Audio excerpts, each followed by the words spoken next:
দশহরা কথন। জ্যৈষ্ঠ মাসের শুক্লপক্ষের দশমী তিথিকে আমরা সবাই জানি দশহরা বলা হয়। এই তিথিতে গুরুরূপী মা গঙ্গা পূর্বজন্মকৃত পাপ এবং এ জন্মের 10টি পাপ তিনি হরণ করেন। সেই কারণে দশহরা দিনটিতে গঙ্গা স্নানের পাশাপাশি মা গঙ্গাকে বিশেষভাবে পূজা, আবাহন এবং দানাদি দ্বারা তুষ্ট করতে দশহরা উৎসবের আয়োজন করা হয়ে থাকে। দশহরা গঙ্গা কলিযুগে পরম তীর্থ। পাপে ও পুণ্যে কিংবা অপরাধে পার্থক্য যাই থাকুক, মানুষ স্বভাবে জেনে বা না জেনে তামসিক, রাজসিক কামনার বশে এবং নিজ স্বার্থ চরিতার্থকরণে রোজই বিভিন্ন বেহিসেবী মন্দ কাজ কর্মে তথা দুষ্কর্মে লিপ্ত হয়ে চলেছে। দুষ্কর্মের বিরাম নেই, পাপ কর্মেরও শেষ নেই। সব শাস্ত্রই দশহরা তিথিকে একই মানদণ্ডে উপনীত করেছে। মহাভারতে ঋষি পুলস্ত্য ভীষ্মের নিকট কীর্তন করেছেন, যেখানে গঙ্গা আছেন সেটি দেশ, গঙ্গা তীরের সেই দেশই তপবন ও সিদ্ধ তীর্থ। আর্যদের প্রাচীন ধর্মগ্রন্থেও গঙ্গা নাম উল্লেখ রয়েছে। গঙ্গা বৈদিকী নদী। ঋগ্বেদের একটি শ্লোকে যমুনা, সরস্বতী, শতদ্রী, পরুষ্ণী, অসিক্লী, মরুথবৃথা, বিতস্তা, সুষমা এবং আর্জিকিয়া নদীর সঙ্গে গঙ্গার নামও পাওয়া যায়। জিমুতবাহন, রায়মুকুট, বৃহস্পতি এবং রঘুনন্দন প্রমুখ পণ্ডিতবর্গ জ্যৈষ্ঠ শুক্ল দশমী তিথিতে বঙ্গের প্রাচীন শাস্ত্রকারেরা পুণ্যতিথিগুলির মধ্যে দশহরাকে বিশেষ মর্যাদা দিয়ে বলেছেন, 10টি পাপ হরণকারী পুণ্যতিথি হল দশহরা।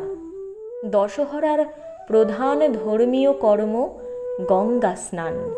এই তিথিতেই গঙ্গা মর্তলোকে নেমে এসেছিলেন 10বিধ পাপ হরণ করতে। শুভ কাজে, অশুভ কর্মের বিনাশে, পুণ্য কর্মে পাপের ক্ষয় হয়। যোগ, যাগযজ্ঞ, পুজো, অর্চনা, ব্রত, নিয়ম সবই পাপ বিনাশ করে। বৈদিক যুগের কোনো এক সময়ে দশহরা তিথি নববর্ষের মর্যাদা পেত এবং ওই দিন বৎসর গণনাও আরম্ভ হতো। পৌরাণিক মতানুসারে স্বর্গবাসিনী এই গঙ্গা দেবীকে মর্তে এনেছিলেন ভগবান শ্রীরামচন্দ্রের কুলের পূর্বপুরুষ সগর রাজার বংশের পরবর্তী রাজা ভগীরথ। সগর রাজার 60,000 পুত্র কপিল শাপে ভস্ম হয়েছিলেন। তখন ওই মৃত পুত্রগণের অপঘাত মৃত্যুর কারণে প্রেতলোকে গতি হয়, আর সে অতৃপ্ত প্রেতাত্মাগুলির মুক্তির নিমিত্তে স্বর্গরাজ্য থেকে গঙ্গাকে আনবার প্রয়োজনে তপস্যা করতে করতে একে একে রাজা সগর, অসমঞ্জ, অংশুমান, দিলীপ রাজা দেহ ত্যাগ করেন।